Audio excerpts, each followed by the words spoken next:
حضرت عثمان غنی رضی اللہ تعالیٰ عنہ فرماتے ہیں کہ جس دن حضور نے تبوک کے لیے جیش اسرا کے لیے اعلان کیا نا، تو حضرت عثمان غنی فرماتے ہیں کہ حضرت ابوبکر صدیق تو سارا مال لے آئے تھے، جناب عمر آدھا لے آئے تھے، مولا علی شیر خدا نے جی کھول کے دیا تھا، لیکن 800 گھوڑے بما پالان کی ضرورت تھی، یعنی 800 فوجیوں کا خرچہ۔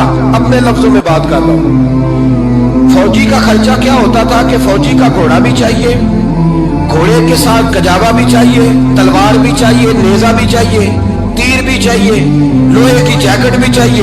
حضرت عثمان غنی کہتے ہیں نبی پاک نے اعلان کرنا شروع کیا، ایک دفعہ اعلان کیا تو میں نے کہا حضور 200 فوجی کا خرچہ میرا۔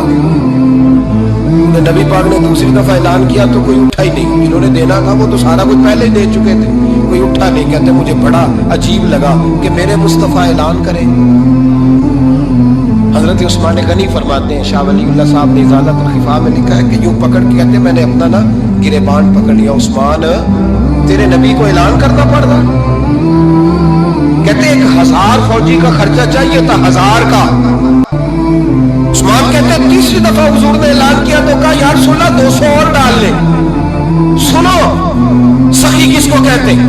حضرت عثمان غنی رضی اللہ تعالیٰ عنہ فرماتے ہیں میرے پاس کل خرچہ میرے پاس 800 فوجیوں کا تھا، میں سارا کچھ بھی گھر سے لے آؤں تو 1000 میں پھر بھی پورا نہیں کر سکتا تھا، لیکن جب نبی پاک نے چوتھی دفعہ کہا نا کہ اٹھو بھائی ابھی خرچہ چاہیے، عثمان کہتے ہیں مجھے لگتا تھا میرے گریبان پھٹ جائے گا، یار میرے محبوب کو اعلان کرنا پڑ رہا ہے۔ عثمان غنی فرماتے میں اٹھ کے کھڑا ہوا، میں نے کہا حضور اب آپ نے اعلان نہیں کرنا، آپ 1000 ہی میرے کھاتے میں ڈال دیں، میں سب کا بندوبست کرا دوں۔ فرماتے میں نے 200 فوجی کا خرچہ پکڑ دکڑ کے پورا کیا۔ غریب اصل میں اللہ سے تجارت نہیں کرتا اس لیے امیر نہیں ہوتا، غریب اللہ سے تجارت کرے نا، اللہ سے اس کے رستے میں 200 دے کے 70 گنا کی امید رکھے یہاں بھی وہاں بھی، پھر امیر ہو جائے۔ یہ تجارت نہیں کرتا، یہ کہتا ہے اللہ کے رستے میں امیر خرچ کریں گے، میری نہیں ڈیوٹی۔